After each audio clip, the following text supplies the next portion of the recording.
The boy took the microphone, took a deep breath, and said, "Before I sing, I need to tell you something." Simon Cowell's face changed. America's Got Talent. Live auditions. Stage lights blazing.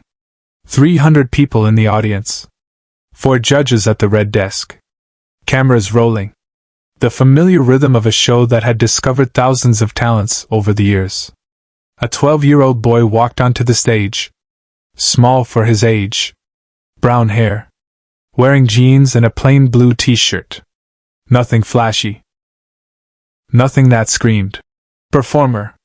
He looked nervous, his hands shaking slightly as he reached for the microphone stand. Terry Crews greeted him with his usual energy. "Welcome to America's Got Talent. What's your name, young man?" "My name is Ethan," the boy said quietly, his voice barely carrying through the theater. "Speak up, buddy," Terry encouraged. "Don't be shy. Where are you from?" "Arizona," Ethan said, a little louder this time. "Phoenix." "And what are you going to do for us today?" Ethan looked at the microphone in his hands. Then he looked at the judges' table. Directly at Simon Cowell. "I'm going to sing," he said. "But first I need to tell you something." Terry glanced at the judges, uncertain. This wasn't the usual script. Contestants didn't ask to speak before performing. They just performed. Simon leaned forward slightly at the judge's desk, his arms crossed, that familiar skeptical expression on his face. "Tell us what?" Ethan's grip tightened on the microphone. His eyes filled with tears. "They told me not to say this. They told me to just come out here and sing and not tell anyone. But I can't. I can't do it anymore." The theater fell completely silent. Simon Cowell has seen thousands of child contestants, but none of them started like this. The 12-year-old boy held the microphone, took a deep breath, and said, "First I need to tell you something." Simon's face transformed. Simon's posture changed instantly. He uncrossed his arms. His hands gripped the edge of the desk. That skeptical expression vanished, replaced by something the audience rarely saw on Simon Cowell's face, genuine concern. "Ethan," Simon said, his voice softer than usual. "Who told you not to say what?" "My coach. And the producers who helped me apply. They said if I told the truth, I wouldn't get to audition. They said nobody would want to hear me sing if they knew." Terry Crews had stepped back, sensing this was beyond his role as host. The other judges, Howie, Heidi, Sophia, were frozen, unsure what was happening. Simon stood up. Not dramatically. Not for show. Just stood up, his eyes never leaving the boy on stage. "Ethan, listen to me very carefully," Simon said, his voice carrying authority but also something gentle, protective. "This is your audition. This is your stage. You can say whatever you need to say. Nobody is going to stop you." Ethan's tears were falling freely now. He wiped them with the back of his hand but didn't let go of the microphone. "My dad is in prison," Ethan said, the words tumbling out fast, like he'd been holding them in for so long they couldn't be contained anymore. "He's been there for 4 years. He's going to be there for 6 more years. And everybody told me not to tell anyone because they said people would think I'm bad too. They said judges wouldn't want to give a golden buzzer to a kid whose dad is a criminal." The audience gasped. Not a theatrical gasp, but the sound of 300 people simultaneously realizing they were witnessing something real, something raw, something that had nothing to do with talent shows and everything to do with a child carrying shame that wasn't his. Simon walked out from behind the judge's desk. He'd done this before, left his position during auditions. But usually for comedy, for a closer look at an act, for theatrical effect. This was different. This was urgent. He walked toward the stage, his dress shoes clicking against the floor, the cameras scrambling to follow him. "Stop," he called out to the production crew. "Stop everything. Cut the music cues. Stop." Bobby, the director, spoke through the speakers. "Simon, we're in the middle of—" "I said stop." Simon interrupted, not angry but firm. This kid needs to talk. Let him talk. Simon stopped the show. No one knew what was happening. Simon reached the edge of the stage and looked up at Ethan, who stood frozen under the spotlight, microphones still clutched in both hands. Ethan, Simon said, his voice carrying through the silent theater. Come sit down. Right here, on the edge of the stage. I want to talk to you.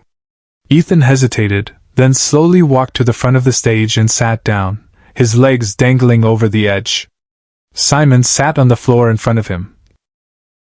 Simon Cowell, in his expensive suit, sitting on the stage floor of America's Got Talent, eye level with a 12-year-old boy.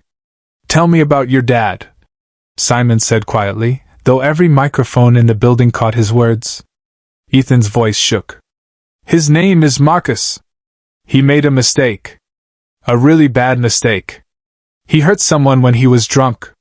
And now he's in prison and everyone at my school knows and they call me criminal's kid and nobody wants to be my friend anymore. And your mom? She works 2 jobs. She doesn't have time to take me to things. My vocal coach is the one who found out about this audition. She said I should try out. But she said I shouldn't tell anyone about my dad because nobody would root for me if they knew. Simon glanced back at the judges' table, where Howie, Heidi, and Sophia were all visibly emotional. Then he looked back at Ethan. Can I tell you something, Ethan? And I need you to really hear this. The boy nodded, wiping his eyes. Your father made a mistake. A serious one. He hurt someone, and he's paying the consequences for that. That's his burden to carry. Not yours. Simon paused, making sure Ethan was looking at him. You are not your father's mistakes. You are not defined by what he did. You are Ethan. You are 12 years old. You have a voice, apparently, that someone thought was good enough for this stage. And you have more courage than most adults I know because you just told the truth even though everyone told you not to. Ethan's lip trembled. But people will think. People will think whatever they want to think. Simon cut in gently. That's not your problem. Your problem, your only job right now, is to be yourself. To use your voice. To show this audience who Ethan is, not who his father is. The audience erupted in applause. Not the wild applause of entertainment, but the deep, emotional applause of people who just watched a child receive permission to exist without shame. Simon stood up and held out his hand. Ethan took it, and Simon pulled him to his feet. No, Simon said, still holding the boy's hand. I want you to go back to that microphone. And I want you to sing whatever song you came here to sing. And Ethan? I want you to sing it for yourself. Not for your dad. Not for the kids at school who are cruel. For you. Subscribe and leave a comment, because the most powerful part of this performance is still ahead. Ethan walked back to center stage. Simon returned to the judge's desk, but his entire demeanor had changed. He wasn't the skeptical judge anymore. He was invested. He was protective. What are you going to sing? Simon asked. Fix You by Coldplay, Ethan said quietly. Simon nodded. Good choice. Whenever you're ready. The music started. Slow. Emotional. The opening piano notes of a song about brokenness and healing. Ethan closed his eyes and began to sing. His voice was remarkable. Not perfect, he was 12, still developing, his technique rough in places, but it was raw and honest and filled with every ounce of pain and hope he'd been carrying. He sang about lights guiding you home, about trying your best but it not being good enough, about being stuck in reverse. The audience was silent, mesmerized. Howie had tears running down his face. Heidi was wiping her eyes. Sophia had both hands over her heart. But it was Simon's face that told the real story. His jaw was clenched. His eyes were glistening. The man known for crushing dreams and delivering harsh truths was fighting back tears watching a 12-year-old boy sing about feeling broken. When Ethan reached the chorus, "Lights will guide you home," his voice cracked with emotion, but he didn't stop.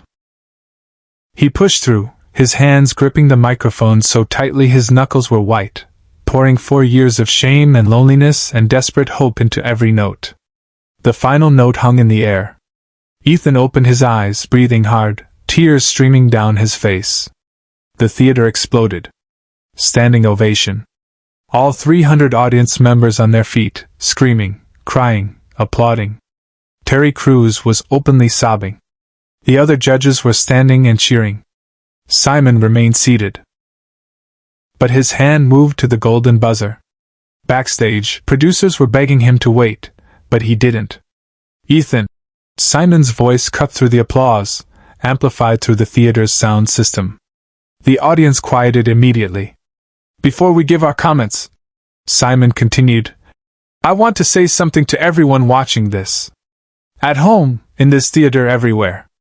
He looked directly into camera 1. This boy just taught all of us something about courage. He was told to hide who he is.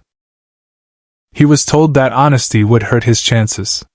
And instead of following that advice, he chose truth. He chose to stand on this stage and say, this is my reality. This is my pain. And I'm going to sing anyway. Simon turned back to Ethan. You are extraordinary. Not because of your voice, though that was beautiful. But because you refuse to carry shame that isn't yours. Your father made mistakes. You have not. Remember that. Every single day, remember that.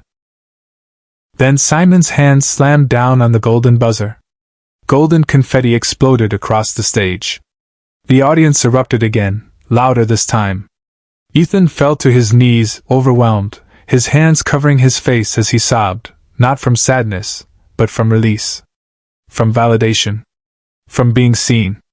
Simon walked onto the stage again. The other judges followed.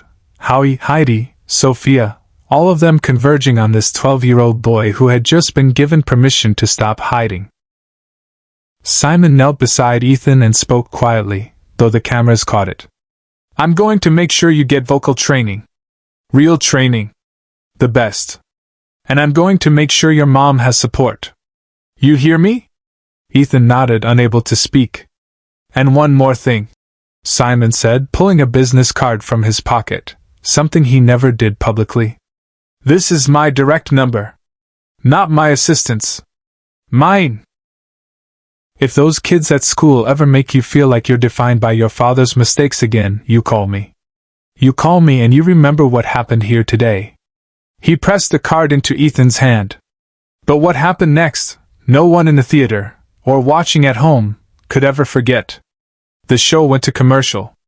During the break, Simon did something unprecedented. He asked production to contact the prison where Ethan's father was incarcerated. I want to arrange a video call, Simon told the producers. Between Ethan and his father. I want Marcus to see what his son just did.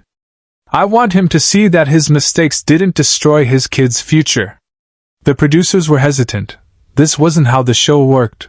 This violated a dozen protocols. But nobody was going to argue with Simon Cowell when he had that look in his eyes. 3 weeks later, after the audition episode aired and Ethan's story went viral worldwide, Simon personally funded a full scholarship for Ethan's vocal training.